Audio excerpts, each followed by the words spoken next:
16-bit hockey fans, I've got another interview for you. So soon after the last one dropped, right? Well, you know what? I've got a little bit more time on my hands as I'm taking a break from league play, so I want to do more content like this for the summer. Either way, enough about me. I talked to Oilers442, and the dude is really cool. I thought, given that he likes the Oilers and he's named after the Oilers, he's Canadian, right? Based out of Alberta? No, he's an American. So that one surprised me. Either way, we have a good chat about a variety of things like NHL 94 on the Super Nintendo, on the Sega Genesis, talk about retro video games, talk about the community of NHL 94, the evolution of the game, so much more. Hope you enjoy this one. It was a lot of fun to chat with him, and I could have gone for another hour or two, it felt like. Either way, I think you'll like this. So sit back, crack open a cold one, and enjoy. I take it you're an Oilers fan, right? Because Oilers442. Yeah, so an Edmonton Oilers fan since about 2009. So I came in right at the right time as the decade of darkness started. So it's funny though because I'm from the United States. I was living in Tennessee at the time when I got into the Edmonton Oilers. I live in Indiana now for the last 2 years. It's this weird thing where like anytime I get into a new sport, it's like whoever the first two teams are that I watch, it's usually going to be one of those two that's my favorite team. So first NHL game I watched in 2009 when I was 19 years old. I can't remember who the Oilers were playing, but I knew enough about the Oilers, their history with Wayne Gretzky, how great they were in the 80s. And then, of course, I played NHL 94. I knew about Doug Weight, Peter Klima, all those guys. So it was just one of those things like, okay, well, I'm an Edmonton Oilers fan. That's it. And, here we are like 17 years later or whatever it is. So too bad you missed. I mean, you sound like you're young enough. It looks like you're young enough. You missed the dynasty of the '80s. They were a heck of a team. I think they won 4 Stanley Cups in 5 years, something like that. It was something stupid, or Yes. 4 to 6. It was just something like really, yeah, 4 to 6, something like that. And maybe I'm wrong. Somebody's going to correct me, but they had a huge run, and they were so. Come on, man, they had a great team, but man, oh man, I mean, but you're young enough to probably not have played 94 when it came out. Am I wrong? What you are correct almost in a sense. So I don't mind dating myself. I'm 36 years old, just turned 36 a couple months ago. I can actually honestly, Len, I remember like roughly when 94 came out. I think I would have been about 3 years old at the time. I can literally remember sitting like in my brother's bedroom because he had the Super Nintendo. Like we would kind of trade off the consoles just as they came out, like I got the Nintendo, for example, when my brother got the Super Nintendo. Then when he got the PS1, I got the Super Nintendo, so on and so forth. But the point I'm trying to make is I remember roughly about the time when the game came out. I actually remember sitting in shootout mode. Probably I would have been, again, 3 years old, or maybe I was 4, roughly within the next year. But I remember the game came out. My mom and dad got it for my brother. I remember sitting in shootout mode on Super Nintendo with Marty McSorley actually doing shootout attempts at a very, very young age. Now, granted, I didn't understand, the whole deking system and whatnot for another little while, but, I can remember sitting in my brother's room trying to play it, even at, the ripe old age of 3 or 4. So I guess I was technically old enough, but really in the traditional sense, I mean, yeah, I was probably too young to really be trying to play it at that point, if we're being all honest. Well, that's interesting. I mean, everybody has your own story, and yours is quite unique. So you landed at SNES first. That was the console of choice because circumstances. When did you ever get around it to trying Genesis? In general, I'm not talking about 94, NHL 94, just Genesis at all. Like, when did you get exposed to that? So that's another one that I can kind of remember at an early age. Like we did not have a Genesis growing up. We were mostly Nintendo or PlayStation household, basically. I remember though going to my cousin's house. They lived probably about, I don't know, 25 minutes away, something like that. We lived in upstate New York at the time, by the way. I might as well mention that for context. We lived just outside of Syracuse, New York until 2004. I was 14 when we moved, but I remember I would have been somewhere around, I don't know, 4 or 5, 6 years old, something like that. My cousins, they had a Sega Genesis, and I can remember playing Sonic the Hedgehog on it. I know they had one of the NHL games also. I don't believe it was 94, but I want to say it was 95 or 96. So I do remember at least trying the Sega Genesis in general somewhere around 94, 95, 96, but we never actually owned one. You kind of alluded to the question a moment ago, so I'll kind of answer it. But playing NHL 94 Genesis, actually did not try it until a year ago, coming back to the online community and playing NHL 94 again in general. I remember just kind of thinking, well, hey, we got RetroArch now, we're playing it. Let's see what this Genesis version is all about. And I'd read so much over the years about how different it was, you know, just the different mechanics, the weight bug, all that sort of stuff. I was downright shocked, though, at how much different the Genesis version played. Basically, in a sense, you know, more or less really almost learning a new game, really, if you will. Yeah, it truly, if you ever played 93, it's interesting because the NHL PA 93 for Sega Genesis and Super Nintendo, on the surface, they're the same. I know it was kind of a port to the Super Nintendo, and it was a terrible port. It was choppy, but still in the, you know, the base model of the game, it's the same thing. 94 different directions because you had two different programmers. You had Lesser, and God, I forget, it was a Canadian guy that programmed the Super Nintendo. I can't remember his name. But anyways, whoever he is, I'm sorry about that. But to go back to the good old days of Super Nintendo, PlayStation, because that's, you know, you grew up. I'm curious what other games were memorable for you growing up, because I love talking to people about those retro games. Yeah, it is a long, long list. So I'm going to try to Let's do it, man. All right. I'll try to go through it somewhat chronologically, but, you know, obviously I mentioned, of course, with Nintendo, you know, it's a given. The first 3 Super Mario Brothers games for NES, those were extremely memorable for me. Hold on. I got to stop you there. Yeah. Mario 2, piece of crap or not? I liked it personally. Really? Even growing up, something felt wrong with it. And then after it came to be, we learned it was Doki Doki Panic with a Super Mario skin on top of it. I mean, it all made sense, but yeah, interesting. You liked it. I could never. I loved the third Mario 3, phenomenal game. Mario 1, but 2, I don't know. Anyways, didn't mean to interrupt you. Go on with your. No, you're fine. And actually, I'm glad you opened up that line of thinking, because maybe that is one of those things where I was probably so young at the time when Mario 2 was out, you know, because I would have been playing it at age 4 or 5. I think to me, it's like, you know, young enough to understand that the game was conceptually different or fundamentally different, whatever you want to call it. But I never really gave much of a thought to the fact that, you know, just the overall mechanics of it were different and whatnot. It really wasn't until I think when I was like 15 or 16 getting into game emulation when I was in high school, it really wasn't until that point that I read and understood the fact that it was Doki Doki Panic just reskinned. So in retrospect, it's one of those where I can say, you know, if you want to look at the first 3 Mario games, and we'll even include Super Mario World for Super Nintendo, if you want to really look at those first 4 Mario games, I would say Super Mario 2, the USA version, is absolutely the weakest out of the 4. I'll be straight up about that as far as my opinion. But I think if I just look at it just as a whole, though, just by itself, I do feel like it's a good game. So, I mean, I enjoyed it for what it was as a kid, and I still go back and play it occasionally now and do enjoy it. But yeah, so going back to what we were saying, definitely the first couple of Super Mario games on Nintendo and Super Nintendo, the first 2 Castlevania games, we were huge fans of those growing up on the NES, of course. Like I said, NHL 94 was certainly extremely memorable. All the Madden games, I had every single Madden game from Madden 94 up until about Madden 07, I think, was when I stopped buying them. What else? There was the WWE SmackDown series on PS1 going into PS2. I was a huge fan of those games. I think I had every single one of them from the original SmackDown 1 in 2000 up until SmackDown versus Raw 07. Was also a huge fan of the Ace Combat games, the flight simulator games on PS1 and PS2. Tom Clancy's Ghost Recon was an extremely memorable one. Heck, I even was typing in Discord today talking with Kashim from the Super Nintendo side. Medal of Honor, that was a huge series that I loved big time.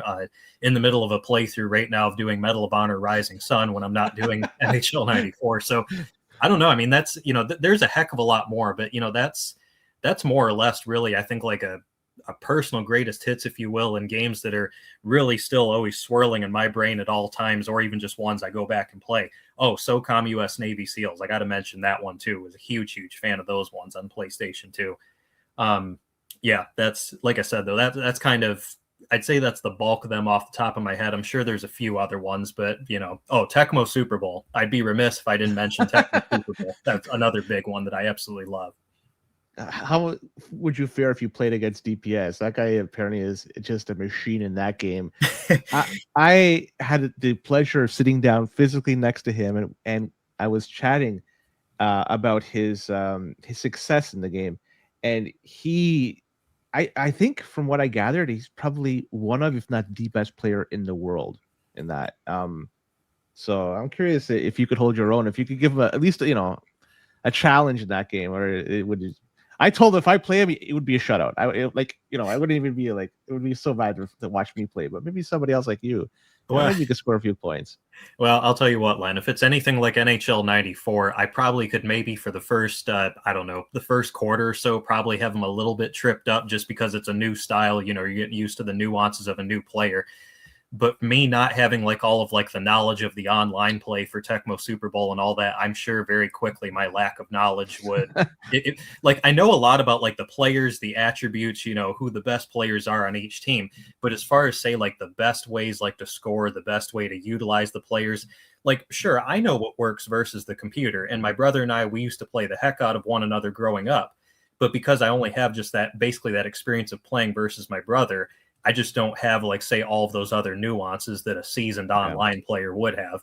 And a lot of that really goes back to my experience even with learning NHL 94 just when I got into the online scene in 2010. Because I remember coming in like playing Super Nintendo, and C4 Outlaws was my first opponent. And I remember thinking like that, it's like, I'm going to be just fine. It's like, I'm great at this game. I'm going to be awesome. I lost the first game 7-2. So I learned very quickly that, you come in online against these guys and it's a very, very different story. So I know just on that alone, trying to play Tecmo Super Bowl online against EPS, I'm willing to bet that I would get destroyed. Yeah, he apparently is, he's the absolute best. And it's kind of like the AJ. I'm not sure if you had the pleasure of playing AJ I guess in either system now. He proved himself to be the king of both of those systems. But man, if you ever play against him, it's a humbling experience. You walk away, it's like, the heck just happened? Oh yeah. I've heard about. So I've never gotten to play him on Genesis. Of course, I've read all about basically his triumphs on Genesis. Very well aware of who he is on that side of things. I actually did have the pleasure of playing against him in I think it was the spring 2015 season for Super Nintendo. We not only did we do regular season games together, but we ended up meeting in the finals of the spring 2015 Classic season. It would have been SNES, and of course, you go back, look at the record books, all that. The history will show that I won that series 4-1, and I was the spring champion. And I don't mean to make this sound like I'm gloating. I just, just mentioning that, of course, just from the top. But 4-1 winning that series, it's not indicative of how tough of an opponent he was. Because the entire time having to play that series, you're constantly thinking, you're trying to stay one step ahead of him. And even at that time, I know he had not put, as much time in, so to speak, online on Super Nintendo. I know nowadays it's a much, much different story, just considering all the Super Nintendo leagues he's been in. But I just thought it was the coolest thing that it's like, man, this guy, he dominates on Genesis. He comes over here on Super Nintendo, comes right into the A League, without a whole ton of experience online on Super Nintendo. He not only fit in immediately, but then he's already making it to the finals. And like I said, I might have won the series 4-1, but it was not indicative of how tough it was. None of those games were easy by any stretch.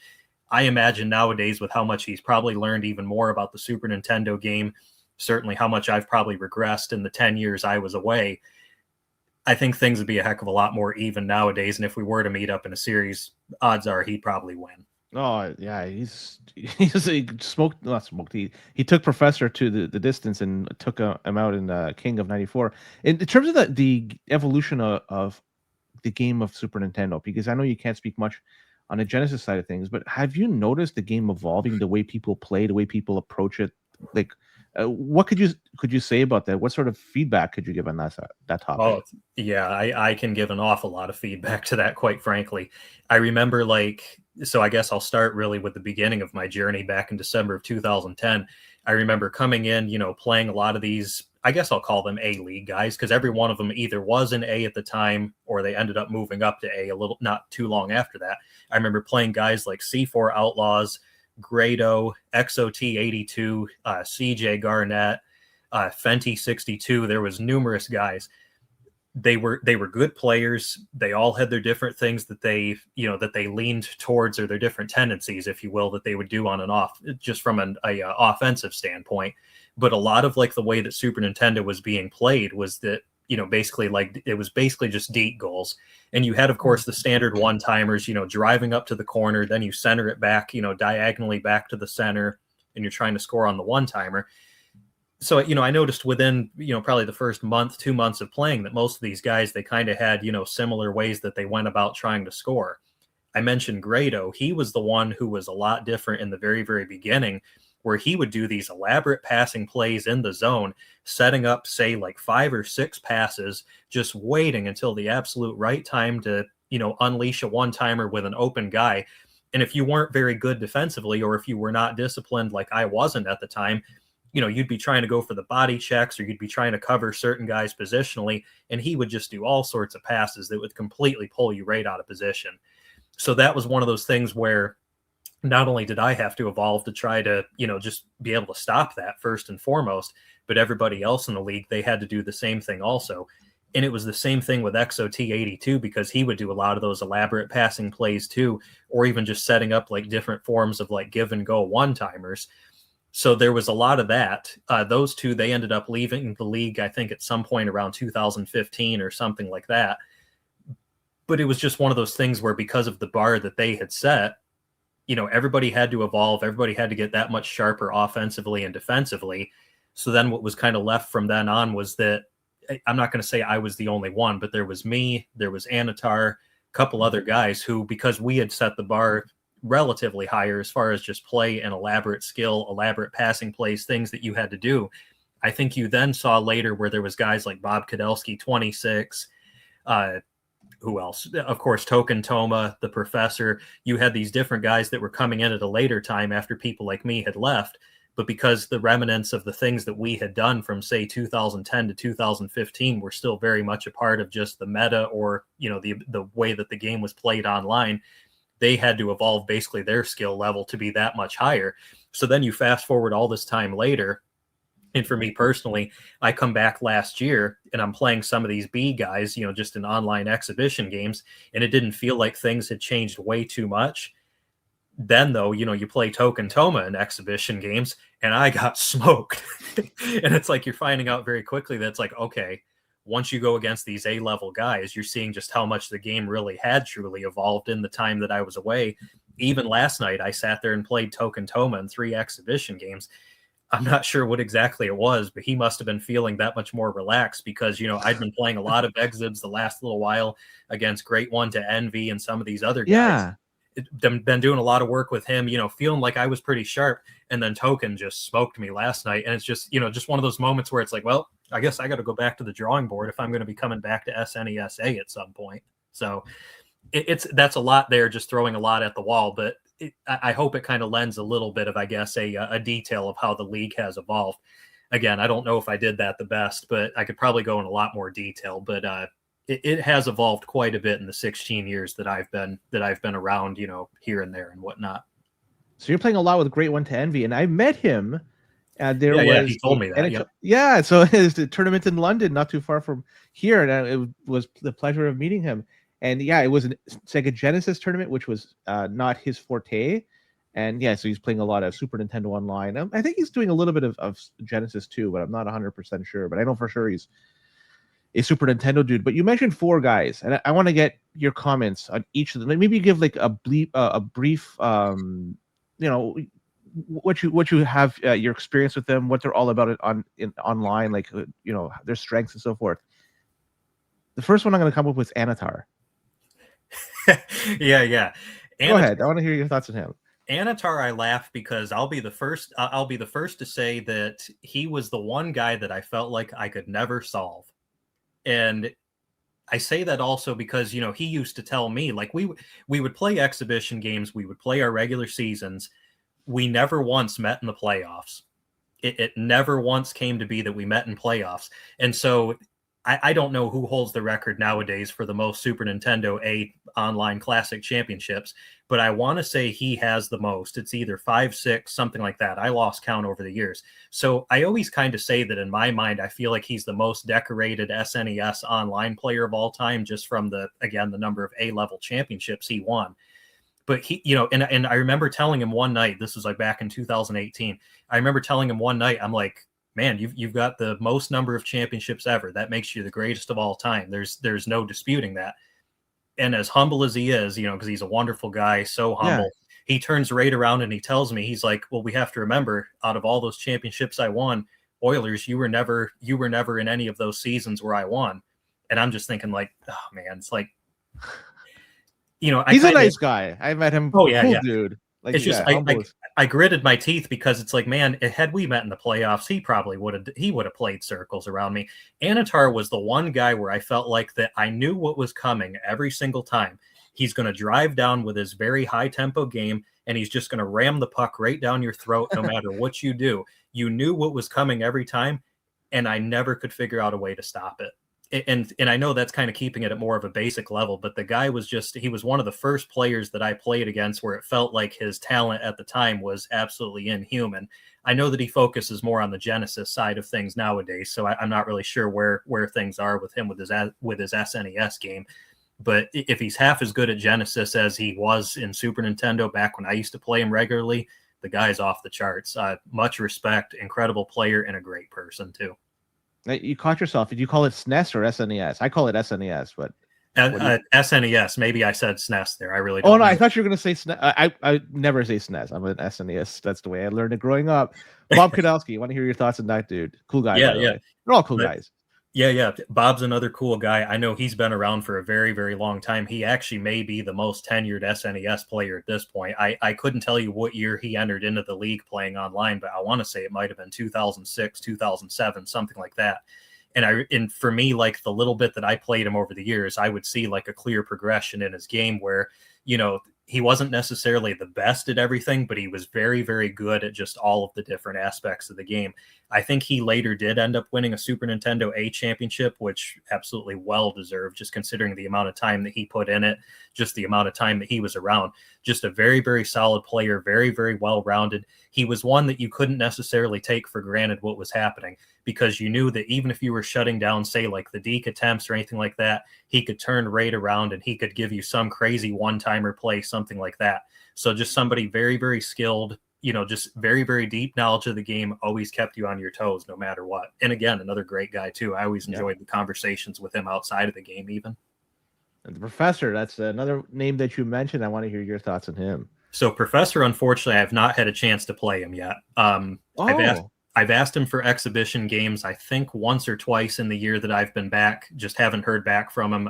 From what I understand, he's a very, very busy guy nowadays with his job, all that sort of stuff.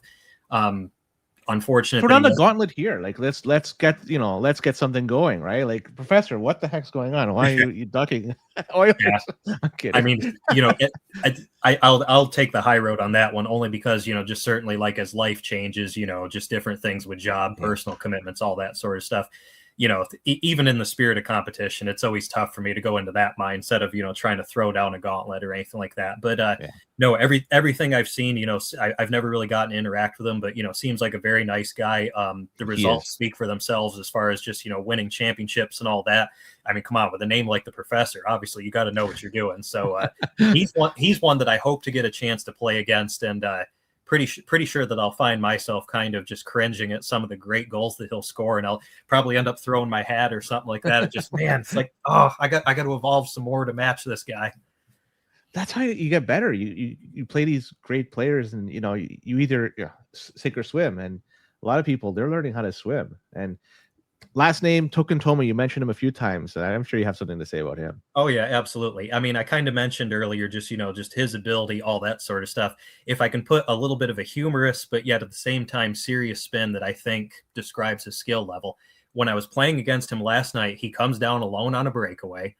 So I hit the X button going into manual goalie control, and I'm convinced that I'm going to stop it. It's like it's a 50-50 shot, left or right, backhand or forehand. I'm going to stop it. So he kind of moves to the right. I think he was Vancouver. It might have been Trevor Linden. he kind of moves over to the right. So I sell out with the goalie. It's like, oh, he's going forehand. Well, instead of doing like, say, a spinorama or something like that, he kind of does a half spin and just shoots the puck right up and just scores. I'd never seen that move before. And it was just like, my proverbial jaw basically just dropped. That it's like, wow, okay, he obviously meant to do that. That was a move that he has practiced. It was one that I had never seen before in all of the years of playing this game online. And it was yet again just a reminder that it's like, yep, just when I think I know everything and just when I think that I have seen everything, this guy pulls out something new, and I look like a fool in a good way. So it's a humorous story, but at the same time, I think it speaks to his skill level. And again, it's another one where the results don't lie. I know he's won at least one SNES A championship. That doesn't happen by accident. You put the time in, you put the practice in, all that sort of stuff. Great player. And another one who I've had some good conversations with just in general, even outside of, just playing NHL 94. He's one that I wish would have been around 16 years ago when I was first in the community, because he would have absolutely fit in just with the group of guys that we had back then. Again, just another great player, another great guy. I'm going to just sidetrack a little bit here. When I play Super Nintendo, I'm primarily a Genesis guy, but I do dabble in Super Nintendo. And when I do that, what happens is my game in Genesis slightly evolves, at least for a temporary period of time, because something bleeds from my Super Nintendo game to my Genesis game. I tend to do more dekes in Genesis then, and I tend to do more goals from within, very close to the goalie, rather than doing a lot of one-timers, which I tend to do a lot of. So when you started playing Genesis about a year or so ago, did anything from Genesis bleed into Super Nintendo to your game, or did that not happen? A little bit. There is one thing in particular that I can absolutely say has come over. I don't do it way too much in Super Nintendo, but it rears its head occasionally. You know how on Genesis that whether you're on a breakaway or even if you have a defenseman or two in front of you, you kind of cut in front of the goalie, but then you kind of loop back and do like the floater goal. Like basically like we'll just call it the forehand floater. I know I've seen them refer to it as that. The whale mail, as the Whalers would probably call it. If you ever play him, he's famous for that. But yeah, never have played him. Never heard it referred to as that. But I do like the name. I'll probably be calling it that from now on, to be honest with you. But just I used to call it the C4 Outlaws floater, because C4 Outlaws used to use it a lot on Super Nintendo. It turned out it was a good way to score on Super Nintendo against somebody on a breakaway. That as you're coming down, they switch to the manual goalie, and then they just hit the A button just to go for a save. They don't try to move left or right. And I think Halifax had said years ago that if you time it correctly, you can pretty much make the save probably 90% of the time. I don't know what it is. I've never been able to learn the timing, so I can't do it correctly. But I would have guys that would stuff me on this play, and I think I figured out once or twice maybe how to stop, people with it. C4 Outlaws, it seemed like the way that he would get around it was he would just come in and do a forehand floater, and it seemed for whatever reason most of the time to get around just that timing of the guy hitting the A button to make the save. So I've had to kind of learn to use that move more in Genesis against some of these guys, just to either take advantage of just, like the slower reaction time in general. Cause you know how you have to hold the button to get the manual goalie in Genesis. So there's always just a little bit more of a slower reaction time just in general. So the floater can work very, very well with a player like Mike Gartner if it's been set up correctly. So I find that through having done that just in Genesis, getting used to it, just learning to do that as a relatively consistent scoring technique, I'll now find myself sometimes that on Super Nintendo, if I'm driving outside, I'll do it a lot with Shane Corson with Edmonton, for example.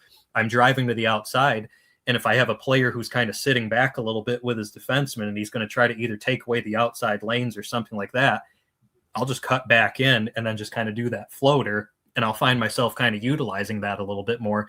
It's, again, not necessarily something I'm using a ton on Super Nintendo just because I've got a lot of moves that I like using, but I am slowly getting it in there. And every now and then you can pop somebody with it and surprise them when they're not used to it. They're thinking that, oh, well, he's going to automatically rush to the outside. He's going to go around the net. He's going to try to do his usual passing stuff.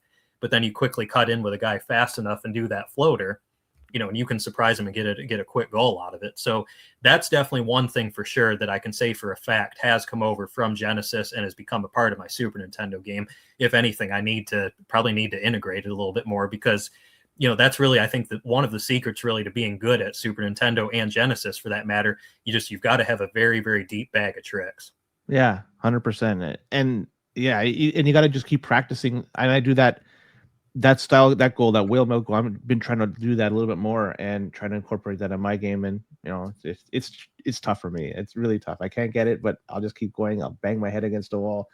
And just want to go back. I mean, I'm an older dude, right? I've been, I'm approaching 50. So I'm old enough. I've played Atari. I played all that, those old systems. So when I look at like frames per second and stuff like that, it's something that doesn't really impact me. It could be like 1 frame per second or 30 frames. Doesn't matter to me. But some people say the SNES is slower, 20 frames versus Genesis 30. Do you notice that when you play both of those two systems, or you're like me? It's not even noticeable.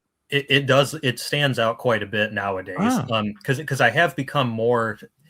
I see. I guess this is the thing, Len, where it's like for me growing up, it was never a big deal just because internet wasn't really a thing in the '90s, or at least not until say '98, something like that for us personally.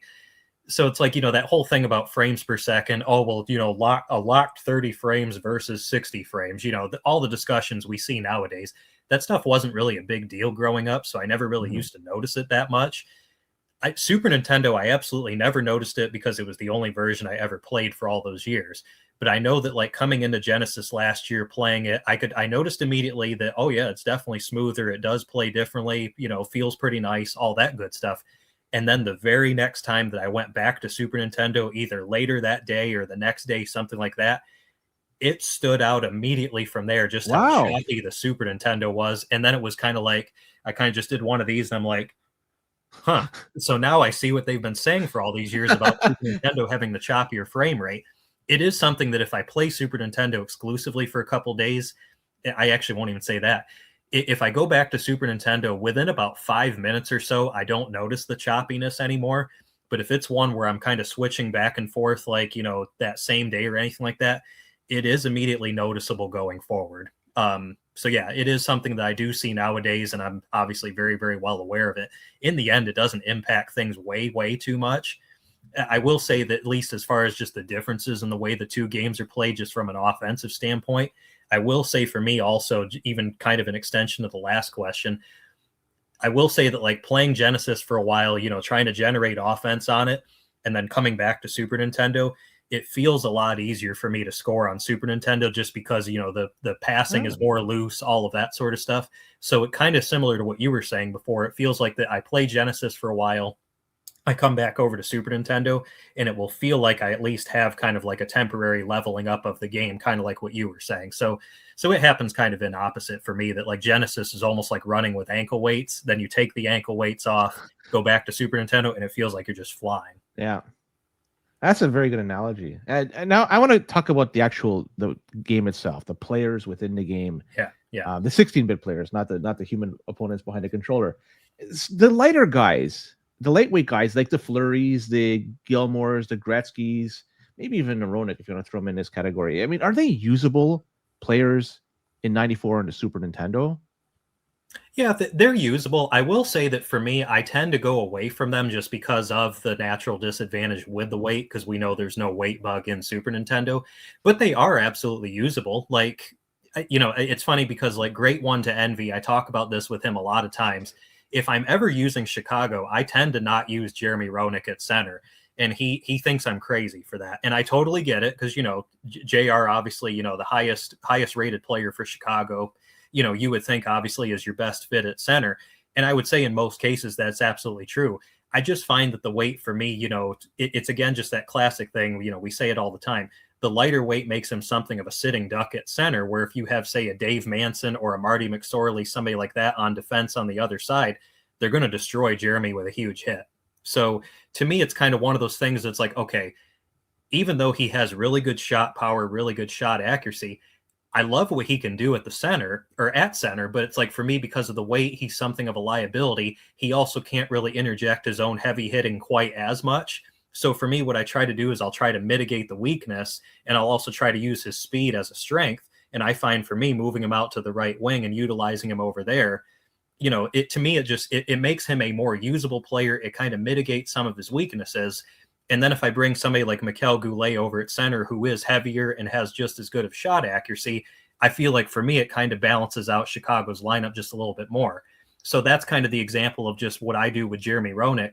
Doug Gilmour, it's sort of the same thing. I don't use him at center for Toronto, but I still leave him in the lineup because, he's 88 overall, roughly. I know it calculates out differently every game, but roughly 88 overall, something like that. You'd be foolish not to use that player in your lineup, even despite the low weight. So for him, I'll move him out to the left wing. I'll use Dave Andrewchuk at center instead. And for me, I feel like it just kind of balances out the team a little bit more. Gilmour can use his speed on the wing to kind of push the pace of the game a little bit better. Andrewchuk, yes, he's slower, but he can throw down some heavy body checks. He can take body checks really well. So he can stand in a little bit better for one-timers at center. And then, of course, a lot of players, they love to try to find somebody streaking down center for a breakaway. As long as Andrewchuk's not caught too far up ice, he's able to play a relatively decent two-way game. So, and Wayne Gretzky, now, okay, here's one of my favorites with Wayne Gretzky. I always make the joke that SNES NHL 94 is the one instance that Jimmy Carson is better than Wayne Gretzky at something in the world of NHL. Because, anybody who's obviously a fan of the NHL just over many, many years knows that Jimmy Carson was the centerpiece of the package in the Wayne Gretzky trade that went back to Edmonton, in exchange for Gretzky going to LA. Then, ironically, Carson comes back to LA in 1993 for their playoff run, at the trade deadline that year or whenever it was. It might have been a little before the deadline. But it's like Jimmy Carson for me, because of his shot accuracy, his shot power, the fact that he's 212 pounds, Gretzky's only 172. I don't use Wayne Gretzky at all for LA. I take him out and I put Jimmy Carson in at center. And even though he's not quite the best shooter on the team, I just find LA just runs like a machine with Jimmy Carson at center. So for me, it's just one of those that I like Wayne Gretzky. He is good in Super Nintendo 94. If you have a guy get injured, like say a Luc Robitaille or a Tomas Sandstrom, Gretzky can absolutely come in and be effective. It's just one of those things of just knowing, though, that because he's lighter, he's going to be a target and maybe potentially he's going to possibly take some big hits in the game. Yeah. And so you just have to be ready for it and just try to work around it, basically. So you're putting him ahead of Granato in terms of the depth chart? I would, yes. And my only reason for that is, I know that Tony Granato has the elusive 100 speed rating. And even my brother, for example, he would use Tony Granato when he would use the LA Kings when we would play, just whether growing up or sometimes as adults. The only thing with Tony Granato is I believe his stick handling rating, I want to say, is a base 3. If I try to go back to the classic way of doing the attributes, I know Granato's stick handling rating is a little bit lower. I remember watching, I shouldn't even say watching. I remember in some of the games that me and my brother would play when I was in my 20s, my brother would win a face-off in his own zone. Granato would be streaking up the left or the right side by himself. My brother throws that stretch pass up to him for a breakaway. Granato fumbles the pass, and the play is dead on arrival. And so I just remember from watching that's like, well, I'm probably not going to use Granato all that much. I could, I will say that, I'm kind of in a phase right now where I am constantly looking at potential new lineup combinations. I may eventually try Tony Granato and just see what would happen. But at this point, I would say that, yes, I would have Wayne Gretzky higher on the depth chart than Tony Granato for Super Nintendo. That's fair. Who's playing right wing for you in Toronto? So for Toronto, Nikolai Borshevsky. I did, though, the last time I used Toronto, I did try Glenn Anderson at right wing because I know he's 196 pounds. Borshevsky's 188, so slight weight difference, not too big in the grand scheme of things. But every now and then those weight differences can come into play with, body checks and whatnot. So I tried Glenn Anderson in one game. I think I scored 2 or 3 goals with him in the game. So I don't know. Anderson's probably going to get a longer look here at this point, just going forward with any games that I play with Toronto. If nothing else, I know he's not any worse than Borshevsky just in a general sense with the attributes. So maybe it's going to be one of those things where, just depending on how the trial run goes, maybe I might go back and forth with the two players for my right wing. No love for John Cullen or Wendell Clark? So I will be honest, I do like John Cullen. I remember even doing, I think it was the SDL, it was SNES Draft League, SDL 4 in the spring or summer of 2015. I remember John Cullen was one of my late round picks that I took. I do like the fact that he has decent shot ratings, and I think his weight is 196 pounds, if I remember correctly. He can come in and be effective in a situation where, if there's an injury or a penalty situation, he can come in and be effective. I just feel like between Anderson, I don't know. I feel like Anderson provides a little bit more athleticism, a little bit more speed that I typically like. Wendell Clark, I've never really tried way too much, but I do remember playing against Grado again back in like 2010, 2011. And I remember him using Wendell Clark with devastating efficiency. So I know there are instances with Wendell Clark's shot power that he can absolutely be a force on Super Nintendo. And I think he weighs 204 pounds. So the weight also, he'd be a good two-way player. So Clark's another one that probably after some time trying out Glenn Anderson, I may try inserting Clark there too. And seeing what might happen with him. Who knows? He could even be a good center in the vein of Mike Gardner, maybe just with the heavy shot power, albeit at lower accuracy. Yeah, I see there's the options with Toronto. It's good to Yeah. hear. I mean, now I want to discuss the attributes of these players. I'm curious which attributes you are fond of. Like if you could maybe rank them from the most important in your opinion to the least important. I want to hear your opinion on them. Yeah, and I've got a couple of them that, you know, are kind of definitely at the top of the list. Like you could ask me on any given day and you might get a different answer as far as the order and on any given day. I guess though right now, just today, I feel like on Super Nintendo, weight is probably the one that I feel is the most important, just again because of the ability to play a two-way game. You know, if you're too light, your hitting's not going to be as effective. Obviously, if you're a heavy player, you're going to be able to knock down players easily. And it certainly helps with defensemen, for example, to have a very heavy-weighted player, because if it's an Al Iafrate or a Zarli Zalapski, odds are, you know, they're going to be able to lead the union of crease clearers, so to speak. It's kind of the old joke I like to say, but you know, those are the two ones that I think of just at first is Iafrate, Zalapski. Guys like Ray Bork with heavyweight are valuable on defense. Paul Coffey is another one, a little bit heavier, very valuable. After weight, I feel like probably shot accuracy is what I value the most next. I'm a sucker for one-timers. I love pretty one-timers. I love great setups, you know, whether it's give and go or say a 4 or 5 pass sequence. To me, it's one of the most satisfying things about playing Super Nintendo 94 is at the end of one of those sequences, you cap it off with just a deadly shot with, say, a Mario Lemieux or a Dmitry Kristich, Eric Lindros, you know, the guys that have the 100 shot accuracy. It's just so satisfying to rip off a great one-timer from a weird angle or whatever, and it just goes in, and you just kind of give yourself that pat on the shoulder, but knowing deep down that you only did that because the guy had great shot accuracy. I would say next is probably speed. You know, speed's certainly a big one because I mentioned Tony Granato earlier. You can lump in the guys like Mike Gartner. You can also put Peter Bondra in there. If you have one guy on the ice who is, say, 85 or higher with his speed, it just gives you that much more of an element to work with or that much more of a layer to your game. Because, you know, let's say it's 1-1 late in the game and it's 2 minutes left. You've got a face-off in your own zone.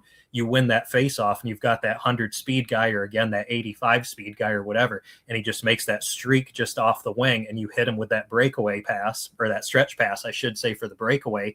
And then, you know, if you can score that goal in the breakaway situation, then play tight enough defense at the end and win the game 2-1, well, that right there, the 100 speed or the 85 speed or whatever just justified itself hugely. So speed, I would say, is absolutely the next one that's important. Shot power, I would look at that one relatively. Actually, no, let me back up.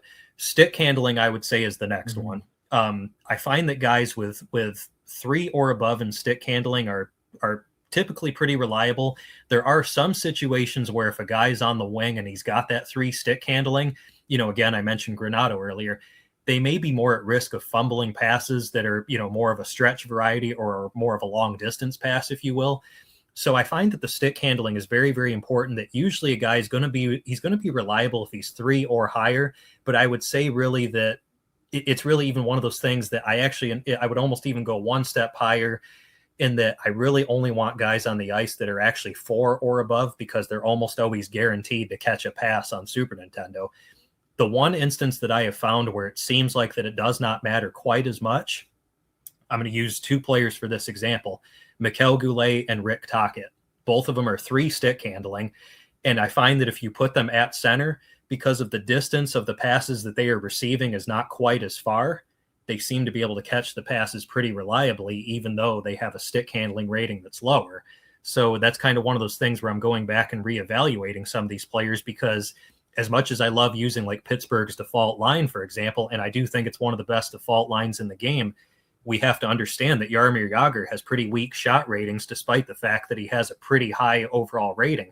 So then the thought hit me. It's like, well, I use Craig Simpson for Edmonton at center.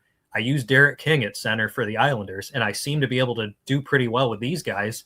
What's stopping me from using, say, a guy like Rick Tocchet at center and maybe doing a lot of damage with him? So great one to envy. He's been giving me a lot of shade for this recently, but he's like, man, you shouldn't be using Rick Tocchet at center. He's too slow. He's not effective. Well, if you know what you're doing, and if you're feeding him passes that are not way too far, he's not going to fumble passes as often. And then you get to utilize his big time shot ratings, because I know he's almost perfect in accuracy. He has really good shot power. And really, when you can do that, you've got Stevens at left wing, Tocchet at center, Mario Lemieux at right wing. You then basically have 3 players on the ice that are actually pretty good shooters. So it opens up a pretty good amount of one-timing action that you can do with Pittsburgh on Super Nintendo, beyond just what you could already do with Mario and Stevens. So it's a long-winded explanation, but I would say that stick handling is a pretty important rating because, again, 4 or higher, it's almost guaranteed they're always going to catch a pass. 3, you have to kind of be considerate of just what position are they playing, because it might influence if they're going to be able to catch a pass or not. So then from there, I would say probably shot power.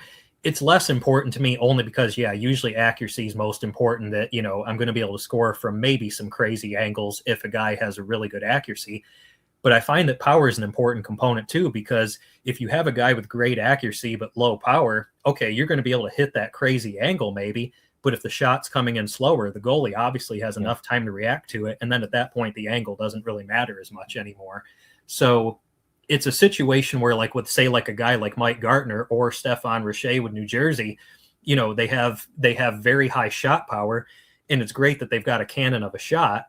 And so it helps that if you can get that crazy angle and maybe on that one RNG roll, the accuracy dictated, okay, the puck's going to go in, but then you'll get some of those games where it's a little bit maddening because, you're getting the great angles, they're setting up in great spots in the offensive zone, but because the accuracy rating is lower, they're getting bad RNG ratings, and they're just throwing everything wide. They're throwing it above the net, or they're putting it right in the goalie's chest, and you just put your head down because it's like, man, a guy like Gartner, 700 plus goals in real life, yet he didn't have really good accuracy in the game. So it's just like, man, it's like, oh, why couldn't they give him better accuracy?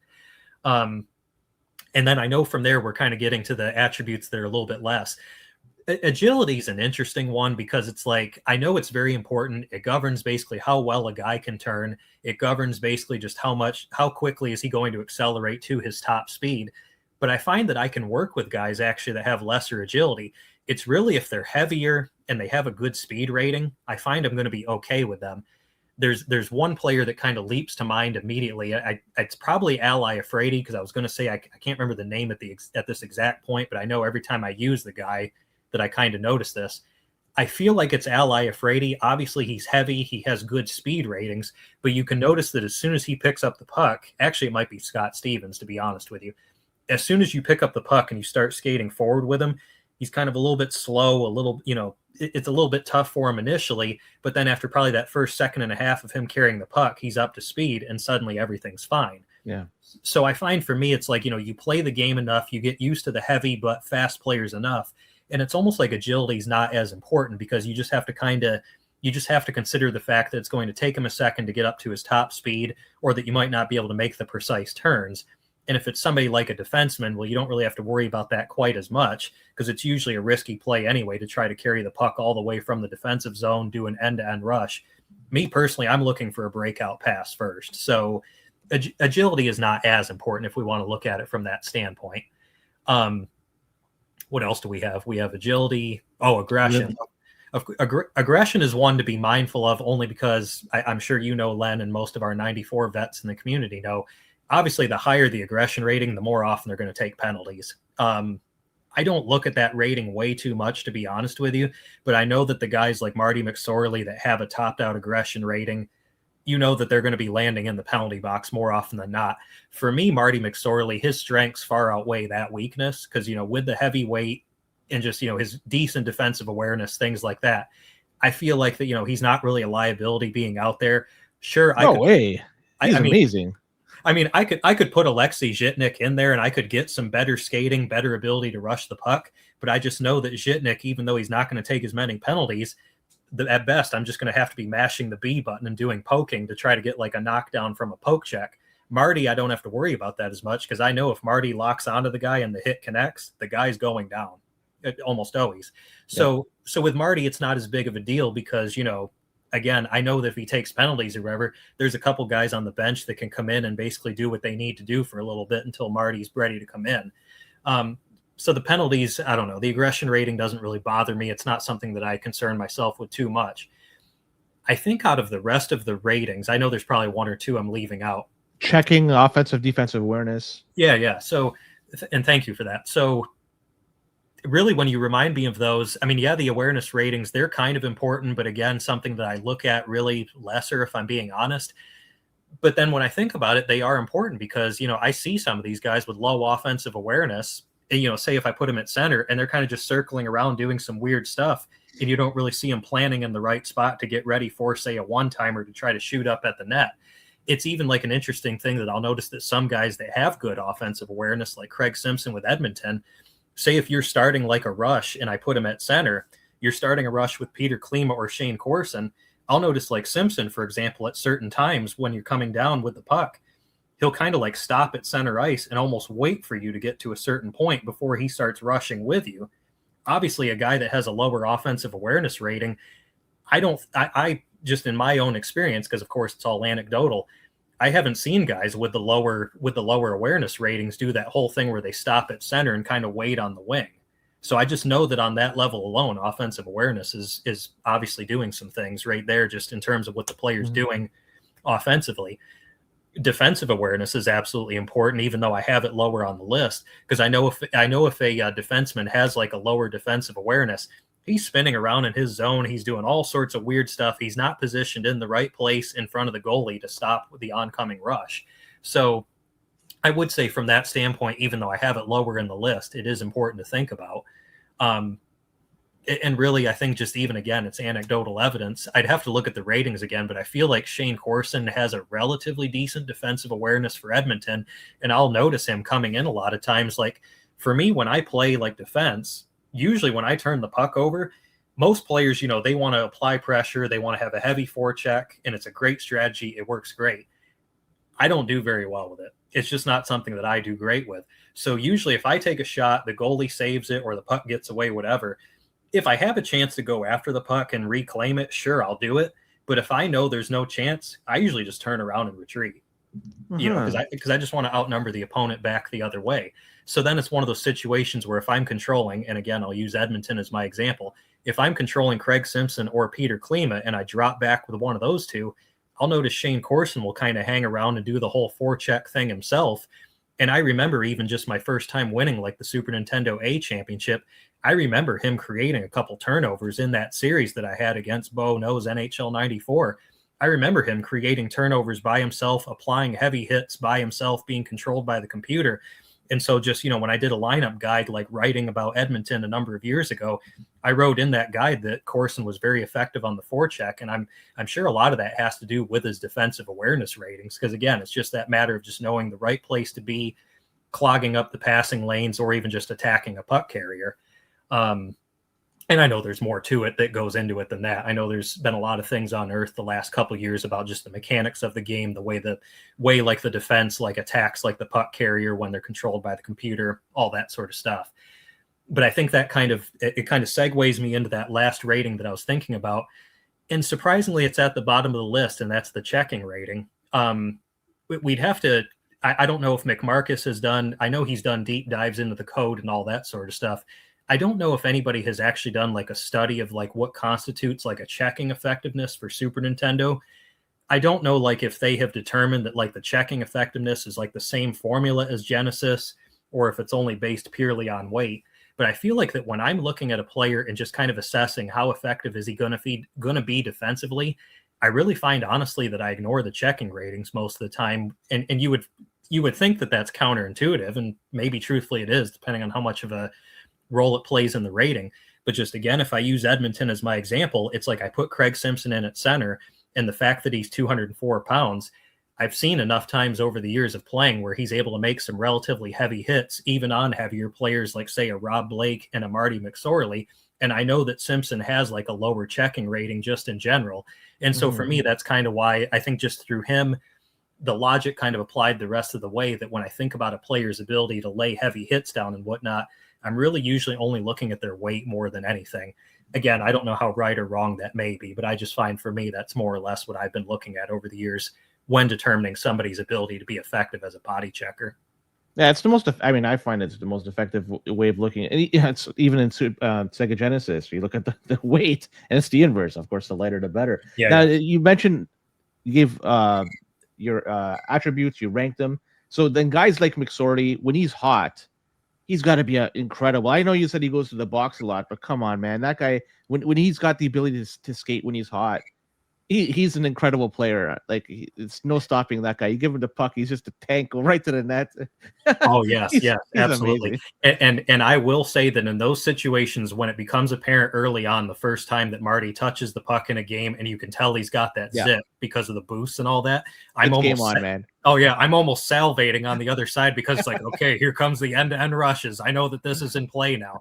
I will say though that there are times that even with Marty being slow, that if I'm like say a quarter of the way up the ice or halfway up the ice, and maybe I do like a drop back pass or something like that, and I see a lane to move forward with him, even if Marty is slow, there are still times where I'll move forward with the rush, because if I'm playing a lighter team like Winnipeg or something like that, I know in my mind that's like, well, I mean, the odds of him being checked down, unless the guy gets in close and uses a B check, odds of Marty going down are a good bit lower. So there may be once or twice that I'm going to drive to the net with him and just kind of see what happens. And there are times that you get rewarded with that, because sometimes, if a player's used to you doing a lot of passes and going for a lot of one-timers, the guy will just kind of sit back and wait, and he never moves forward to attack you. And so you just go right in and just get a deep goal with Marty. So, it's kind of just one of those games within a game sort of thing. And it's funny you mentioned that, really, just the whole boost thing with Super Nintendo, because wasn't there like it was again McMarcus, didn't they unearth a little while ago that a lot of those like speed boosts that are happening with the players that like are very low rated on speed, it turns out that boost is actually like an error that's giving a guy like 100 speed instead of just giving him like yeah. And I find that to be almost laughable, but in the best way possible, because I used to wonder for years, like, man, like I would literally say this to myself back in like 2012 playing online or whatever. I would say to myself that, like, man, this is the greatest thing. They put like this up and down variance into the game. A player can get red hot, he becomes awesome. This is so similar to how it is in real life, because a guy plays outside of his body. He has an out of body experience in the playoffs, scores 2 or 3 goals, whatever. And then I laugh all these years later that it turns out that boost, at least when a guy is usually very slow and then he's suddenly maxed out, I laugh because it turns out that actually wasn't intentional. I would assume, obviously, the guys who coded the game for Super Nintendo, I'm assuming they never caught that before they released it. I mean, or if they did catch it, they chose to leave it in. I don't know why you would. It's but not a bug, it's a feature now. Yeah, exactly. So it's a feature that I find that obviously I like it, and it can make some players downright scary. Eric Lindros is another one. He's typically not extremely fast, but from that opening puck drop, if I get the puck with him with Philly and I see he's fast, I'm salivating, because it's like, okay, I know how great he is with his weight and his shot accuracy and his shot power. So I'm just salivating when I know that he's going to be a human wrecking ball, demolishing people, and that ability to play a one-on-one game is suddenly there because he's lightning fast. So yes, like you said, it becomes a feature, and one that you learn to love and lean on once you see that it's there. So you like speed, you very much like speed, and agility is kind of lower on your list. So is Randy Wood a viable option for you to play? Well, I can tell you that Randy Wood is a player that I have never used in all the years of playing online. His name has come up recently in some of the discussions that I've been seeing on the Super Nintendo side of things. It's just tough I'm not going to say tough to justify using him. I don't know. Maybe I will say justify. It's just hard, though, because it's like, when you got Howard Chuck, LaFontaine, and Alexander McGillney at play, it's one of the best forward groups for Super Nintendo, even despite the fact that they are a light group. So, yeah, to me, Randy Wood would kind of be a no-go, but it's no disrespect to the player. It's just because you've already got just such a great top 3 already. I'm sure that at different points over time, that as I get more bored, or that I'm, exploring more with the lineups, kind of in this phase that I'm in right now, I may give him a look and see, just because Dale Howardchuk, the shot ratings are just astronomically low. Maybe somebody like Randy Wood, I don't know his shot ratings off the top of my head, but Maybe somebody like him could be more effective in the right context. I'm not too sure, but yeah, just a player that unfortunately I don't have a whole lot of experience with. But I would say at this point, just based off the little I know, and more importantly, what I do know about their top three forwards, to me, he's a no-go at this point. Scott Mellenby is an instant bench for you. You don't even Yeah, touch the guy. Yeah, instant bench. Now, I will say though, for Florida, especially on the Super Nintendo side of things, and I'm sure this is the same in Genesis, Super Nintendo, you're looking for any help that you can get on the bench, and so it's like I kind of have a lineup in my head of who I would use for Florida, and I want to say, I hope I pronounce his last name right. It's Mike Howe, and then there's Tom Fitzgerald. So But Mike Huff. Okay, Mike Huff. Okay, thank you for that. Because yeah, I've never known how you pronounce his name. Either Mike Huff or Tom Fitzgerald, but that's not really saying much. It's like it's just one of those two for just lack of a better option. Because just the amount of guys with Florida that just the ratings are the same and abysmally low across the board. I know Mellenby's overall is better than the other guys, but the little bit that I've used him with Florida, just the lack of speed, and I know he fumbles pucks a decent amount. I literally do not start Scott Mellenby the rare time that I use for Florida. And even if like a guy gets injured or there's a penalty situation, I try to steer as far away from Mellenby as possible, if I'm being dead honest. How come no love for Kevin Lowe? I saw your write-up. So yes, Kevin, I like the guy, man. I mean, the player. Why no love for him? Well, actually, if I remember correct, did I forget to mention Kevin Lowe in the write-up? Or did I? You might have mentioned him, but he would. I can't remember if you mentioned it, but he wasn't like on the top of the depth chart. I don't know if it was Zubov or Leach with Patrick, but for me, I always do Patrick and Lowe. Guarantee. I think Leach out. He's for whatever reason, I think he's trash in the game, and Lowe's he gets to start all the time. And I saw that, man. Why don't you start? Where's the love for Lowe? I think he's a good player. No, and that's an extremely fair point, Len, because honestly, the last probably, and I'm glad you bring this up because it may lead to me actually changing that write-up a little bit. The last probably 3 weeks or so that I've been playing online, the little bit that I've used the New York Rangers, I have started using Kevin Lowe because, yes, I find that like with the change in the weight, Kevin's 204 pounds, Brian Leach is 188 pounds, and Brian Leach has a very, very good agility rating, but honestly, the speed does leave something. He's slow as shit. Yeah, and that's one of those things that maybe I just never noticed it enough over the years, or maybe it's like one of those where maybe he was getting like enough speed boosts when I would use New York to where I just was not noticing the lack of speed. But at some point in the last little while, the lack of speed for Brian Leach on a consistent basis has become more apparent.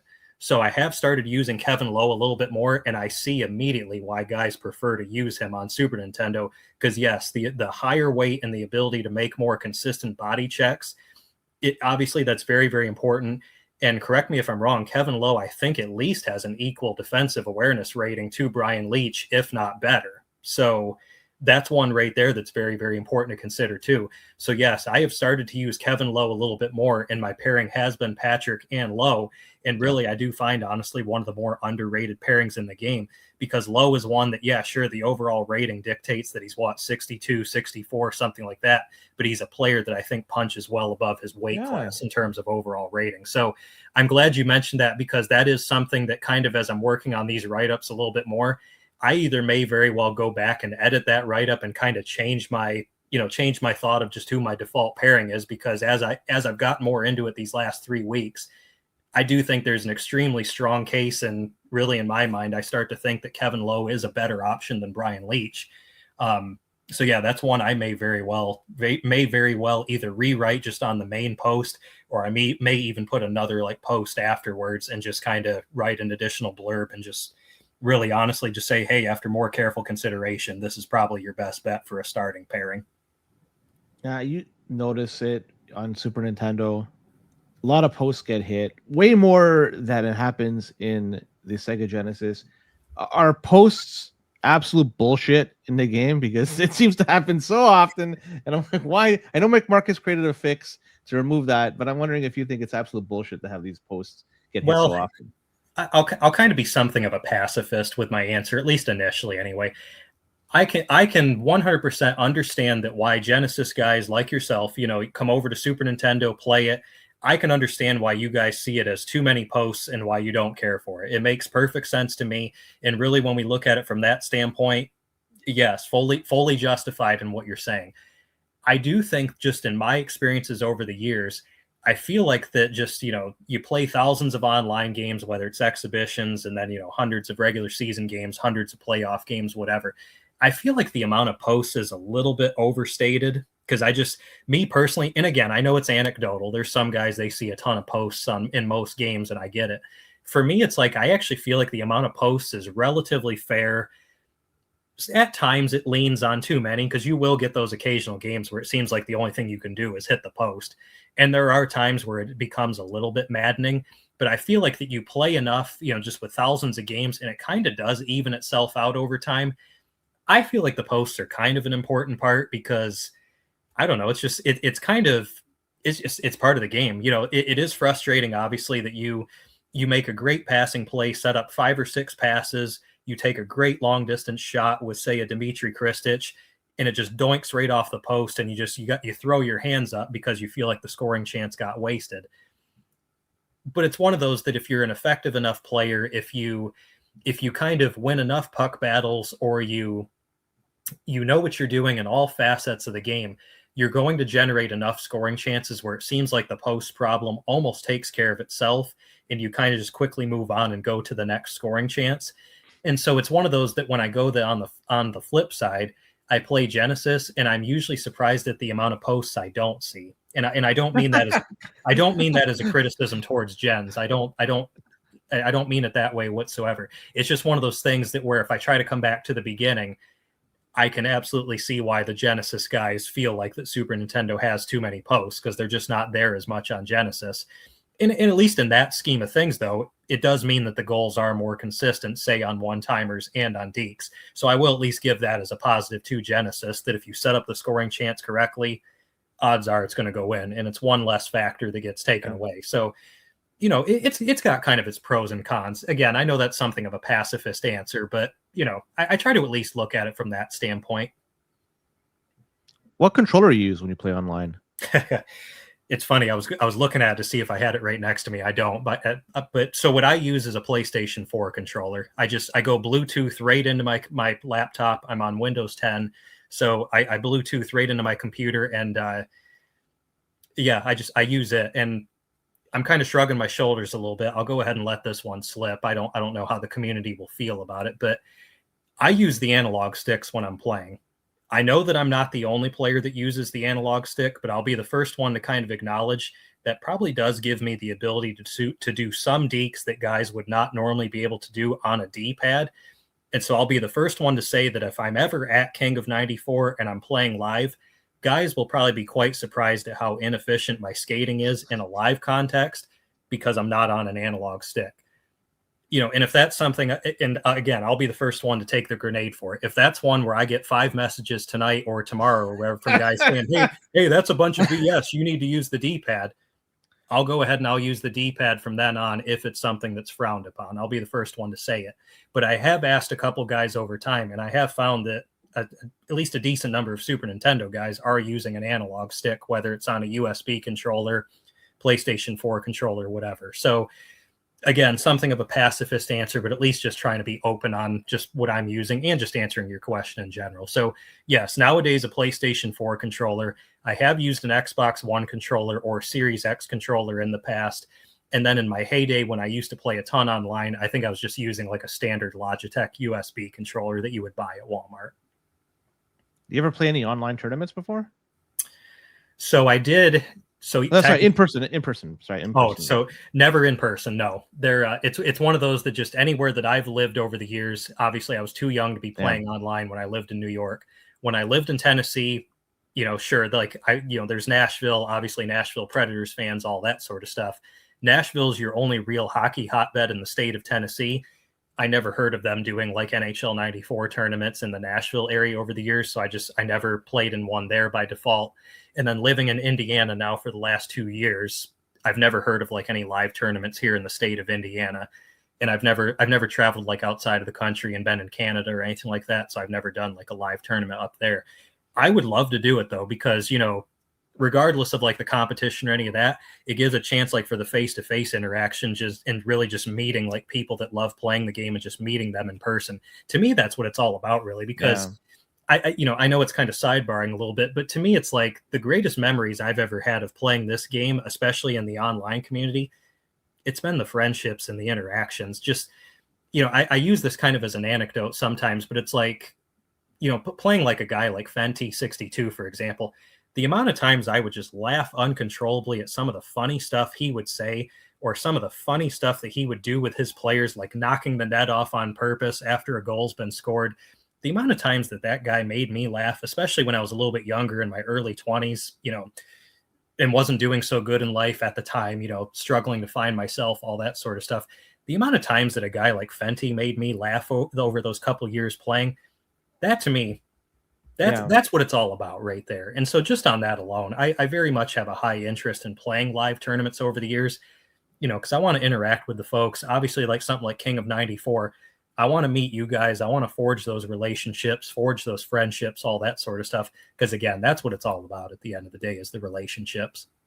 Oh, it's so much. I never went to the Super Nintendo side of King. I've been to the last 3 Kings, and all 3 I've only attended the Sega Genesis.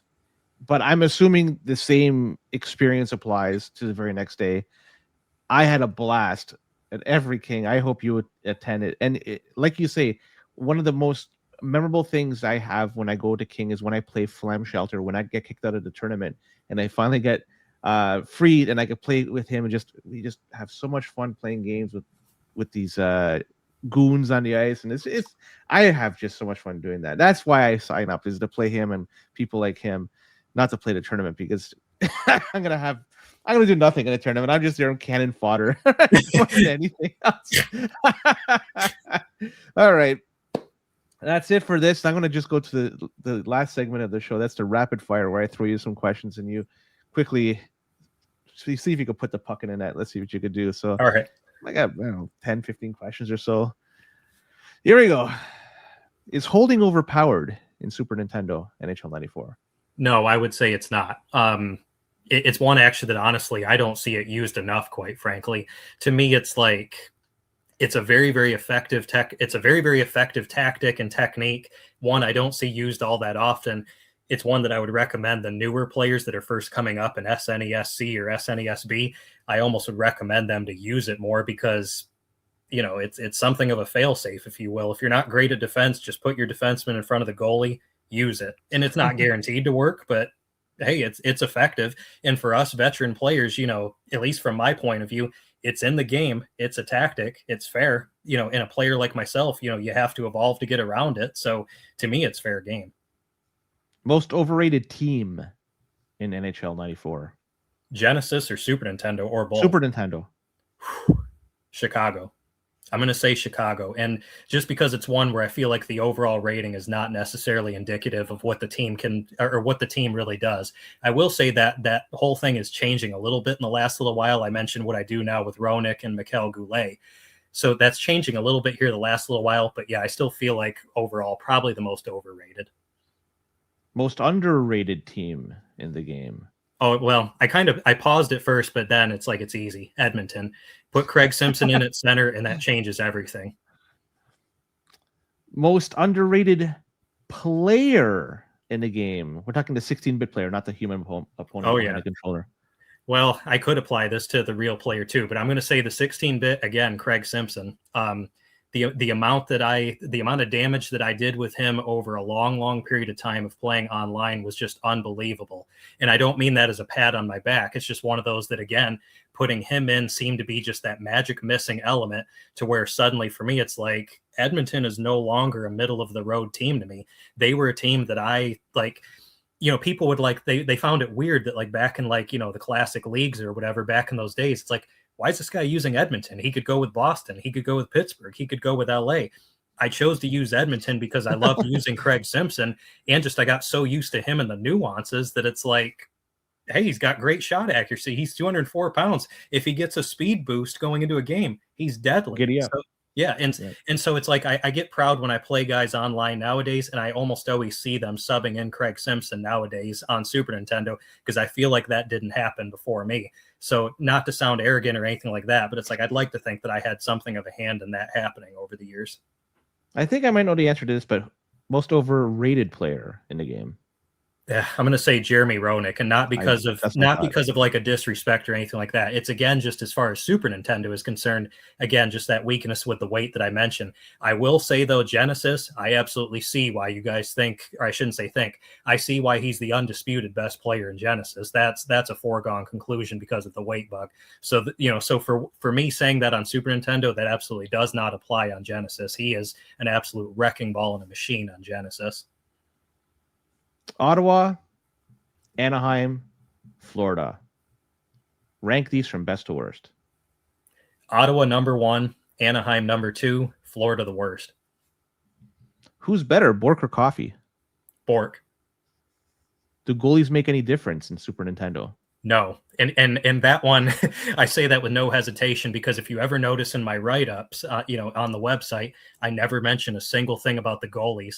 To me, they all play exactly the same. I'm actually honestly surprised that that's never been called out in any of my write-ups, to be dead honest with you. SNES controller or the Sega Genesis controller, which is better? I'm only going to say Super Nintendo, but I say that just with the ultimate bias, just because I grew up with a Super Nintendo. That is no disrespect whatsoever to a Genesis controller. That's just what I'm used to, is Super Nintendo and the whole button layout that it has. Is Ron Barr a liar? I need more context for this one. What's he lying about? At least in the Sega Genesis, when he says hot and cold, it really doesn't mean anything. Yeah. So yes, I'm going to say he's a liar. I used to, and now that you clarify that, I remember actually in the beginning when I was younger trying to play the hot hand, so to speak, on Super Nintendo, and finding a lot of times that it wasn't so much the opposite. I just didn't feel like it didn't matter. So yes, now with the context clarified, yes, Ron Barr is a liar. Most difficult opponent you played against? Whew. So I mentioned Anditar, of course, early on as the one that I never quite solved. Token Toma is quickly climbing up that list, though. Absolutely tough, especially last night. We played 3 games. He won 2, I won 1, and that's very atypical of most of my sessions with Super Nintendo. I'll give you some credit, though, Len, because the couple times I got to play you were pretty darn tough, and I think you won more times than I did. So I got to give you some credit, too. You're pretty darn Super tough. Nintendo? Yeah, you and I played a couple times, and you not only held in there. I think all the games were usually 1-goal games, but I'm pretty sure you won more than you lost. So you're pretty tough. I almost never play Super Nintendo. I'm shocked that it was the case. I bet if we try now, it's going to be just a one-sided affair. I don't know. Okay, which is a better Super Mario 2? The one that Tokidoki Panic that's been reskinned, or Lost Levels? Oh, this is one of the greatest questions I've ever been asked. I love this question so much. If we're talking about, oh man, see, I got to say a lot without really answering the question. I'm like a politician, basically. It's kind of, if I look at it from the standpoint that the original Japanese Super Mario Brothers 2, it absolutely has the spirit. And to me, it's the intended sequel. But again, that bias, I grew up with the USA Super Mario 2. It's what I know it as. I guess I'm going to say the USA version, but man, that they both have their strong points though. And I guess, so, okay, the 7-year-old kid in me is going to answer the USA version. The 36-year-old in me who knows the differences, understands the intention, is going to say the Japanese version. That's a heck of a non-answer for you. Favorite Madden game? You said you've played Madden. You had a bunch of them. Which is your favorite one? I'm going to say Madden 2008. And it's funny that, a little bit of a side story here, because I love telling stories. I left the Super Nintendo NHL 94 community back in the summer of 2015. I was still playing video games a lot of that time, doing some emulation here and there.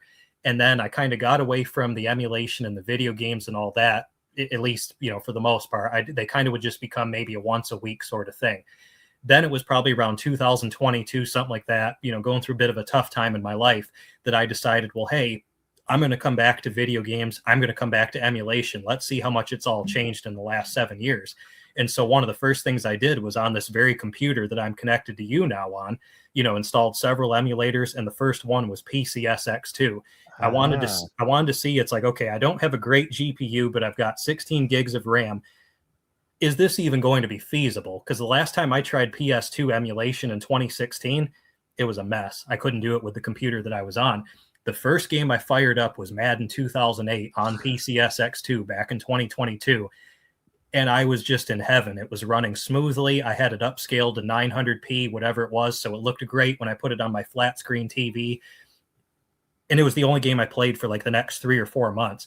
And mind you, I never owned Madden 08 back when it first was released, but I played the heck out of it for those number of months. I ended up doing something like, I don't know, 3-4 seasons in franchise mode, something like that. Won the Super Bowl a couple times. Fast forward to about a year ago, I've always read, of course, this difference with PC games versus like PS2 or Xbox, all of that. So I got my hands on a copy of Madden 08, the PC version, installed it on this very same laptop, and fell in love with it all over again. It's basically the same exact game as the PlayStation 2. It's just the graphics look better, the resolution is better, all of that sort of stuff. So it was just taking to me what was already the best Madden and just making it that much better. And I find for me, like I said, it's like I love playing franchise mode, trying to win the Super Bowl. And then like I try to recreate basically the old like St. Louis Rams greatest show on turf offense, trying to do basically like just their passing concepts they used to do. I try to, flip the old conventional wisdom on its head where, hey, I might throw the ball the first 15 downs of the game, just basically using the pass to set up the run basically, and finding just the way that the AI tries to shift to that. You can get the AI kind of really almost like chasing its own tail, if you will, if you play the game correct. Again, a long-winded answer, but Madden 08 to answer your question. Is there a worse transition from offensive coordinator to coach than Mike Martz? That's a tough one, really, because you can look at it in the vacuum that Mike Martz was able to take the Rams to the Super Bowl. But then it's like how fast they fell from grace after that. So really hindsight tells you that Mike Martz was really gifted basically Dick Vermeil's team, and with that collection of offensive firepower, I mean, of course they were going to be able to keep things going for a couple of years after that. And really, I do remember when the Rams lost the Super Bowl in 2002. I remember, when I was 12 years old, I mean, they were my favorite team. I'll also be upfront about that. I remember thinking it's like, all right, yeah, they lost the Super Bowl to the Patriots, but they're going to come back. They're going to be fine. A couple of free agent pickups. They're going to have largely the same team. And then they absolutely crashed that very next year.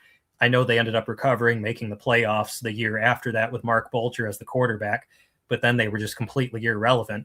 It's one of the weirdest things to me of how you have this greatest show on turf built as a team that looks practically indestructible, and then it all just falls apart in one fell swoop. Hindsight being 2020, had Dick Vermeil remained as the head coach, I think they would have absolutely kept the greatest show on turf together for at least another few years, and maybe would have won one more Super Bowl potentially. So to answer your question, really, when we look at it from that standpoint, yeah, that may be the worst one of all time, to be dead honest.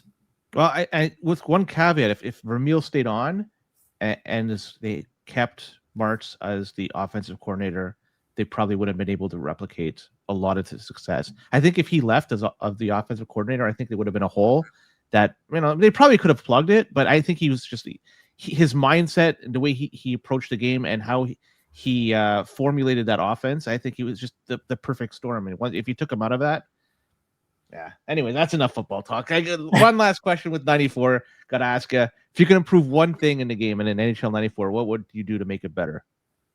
That's a very, very good question, and one that I think I've thought about a little bit over the years. I can give you a quick answer right now, and as I'm kind of formulating it, I'm kind of sort of getting another one coming to mind live in real time. If I keep it at the lens of Super Nintendo, if there's one thing I could fix, at least for Super Nintendo 94, slap shots. Us Super Nintendo guys, we know how to score with slap shots, but they are just not nearly as effective as they are on Genesis. Some folks may say that the slap shots are overpowered on Genesis. I disagree with that. I like the fact that slap shots are more wide open on Genesis and that you can score more with them. Granted, you have to know how to set them up. You've got to be good at, basically kind of like covering your approach or kind of like masking the approach, if you will. Otherwise, a seasoned player will snuff it out every time. But Super Nintendo, you really only have like a couple of hot spots on the ice that you can hit a slap shot against a computer controlled goalie. And even then, when those hot spots, it's not going to go in every time. You're either going to get that occasional post that rears its ugly head, or the puck's going to sail wide, or the goalie's going to make some magical save, whatever. It's just not quite effective enough. I will say that the slap shots are deadly effective, that if you're coming down on a breakaway against somebody and he switches to manual goalie, if you time it just right, you can get the slapper and rip it right by somebody with, like, say, a Teemu Selanne or a Craig Simpson. And it's extremely satisfying on Super Nintendo. I love that aspect of it, but it's the whole slap shots versus a computer goalie that I wish that could be improved. The only other thing I could add, if we want to just put it at NHL 94 as a whole, regardless of what platform, I wish there was like a board play mechanic, like what they introduced, like say in like NHL 10 or NHL 11, just that whole ability to press a guy to the boards.